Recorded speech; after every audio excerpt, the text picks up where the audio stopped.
Oje baliko. Kali sebo, nje baliko sebo. Soko babulira amanya. Muli mutyaba sebo ne banyabo Bampita Renix producer okuva mu Power Records. Sebo. Erinnya ekyo Power Records ne Renix byavuga nnyo ebiseera REMA we yajjira. Soko tubulire gwe wasoko okolera ebintu magic wa REMA gwe wamuleeta buli kimu tubulire mu yali atya akola atya yajja atya. REMA kuva dda muyimbi mukakamu nnyo kyemmanyi. Sorry, kuva dda muyimbi mukakamu omuyimbi muwulize na musanga ali mu kibiina kya Gagamel family. Then bebe namunkwasa nangamba Renix muyimbi wono mugenda kwa mu recordinga mwenna. Yes sir. Yali atya tubulire mukko yali afaanana atya yali kiki? Yali muyimbi atandika. Of course omanyi omuyimbi atandika ngababeera. You understand? Yes. Yali just a beginning artist but very talented. Actually nze omu ku bantu abasinga omuzzamu amaanyi okuyimba okulemera ku music. Yes sir. Abamu ati bagamba mbugu wasooka n'okubeera boyfriend we. Musajja bigambo by'abantu. REMA twesanga mu Gagamel nafukako omuyimbi wange still under Gagamel ne mukolerako kubiyimba I mean ezo ennyimba wale ennyimba ezasooka ezo yeah. Kasoko tuliremu nene soko kamale yako aka boyfriend. Aka boyfriend she was just a good friend of mine. I mean my good friend. Nga janyo mu studio nanyamba okutereza abayimba amaloboozi biki ebyo. Wagamba nga mu obudde mu bufuna nnyo naye nga muli naye. Nedda muyita mu studio strictly okola business. Yes sir. Wamuwanga budde oba wamuwanga obudde. Obwaki oba okuyimba. Yonna ku budde bwonna oba omuntu nga mugo. Sali kyaliwo. Yali mukwano gwange. Up to now she is still my friend.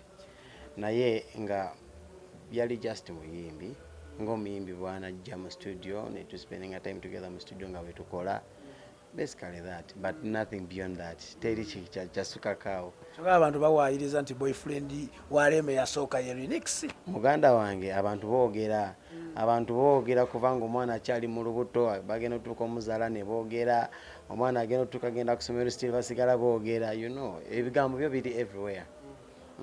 Twawulire REMA owedda n'owaleero. REMA owedda yali talina ssente. REMA waleero mugagga ayinamuko ka ssente ate REMA waleero star. Teyali star. Yes sir. Kati ogolaba njawulo kyawo.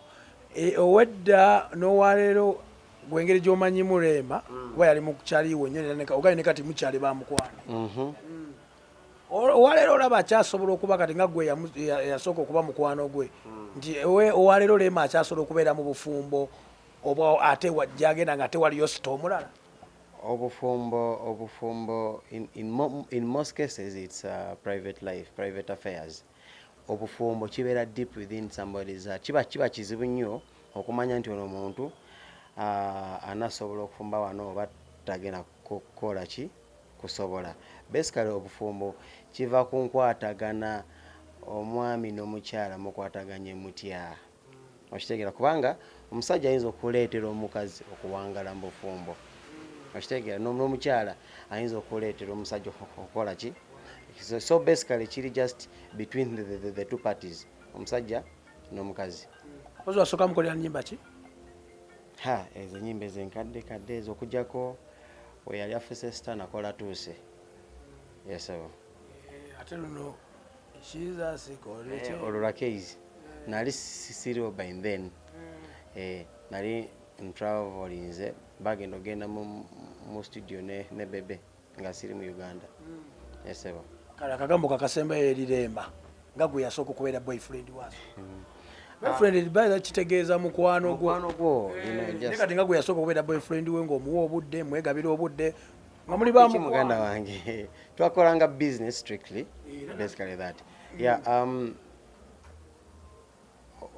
agenda kuyingira bufumbo sikyo. sisobola gamba nti kamuwe advice eyamaanyi ennyo because nze kenyini I'm not yet married. Okitegeera, so it's a bit tricky for omuntu atali mufumbo advisinga omuntu already ali in the process of getting marriage. Okitegeera, ali in the process of legalizing obufumbo. Naye it is always good for someone to feel loved. Rema, I believe yagenza okupostinga omusajja nga she's deep. Musajja munno Yagenza okupostinga musajja we. Yagenza okupostinga musajja we. Nga already mu mutima gwe ali 10 ku 10 contented nti yono musajja wange. Nanga gowulira bulungi nnyo tetolina mubbuba. Muganda wange ate ebbuba lyaki? Ate ebbuba lyaki? No, it's okay for kubanga mukyala. You understand? She deserves love. So I believe yagenza okupostinga omusajja nga she's so happy with her. She's so happy with him. Yes, sir.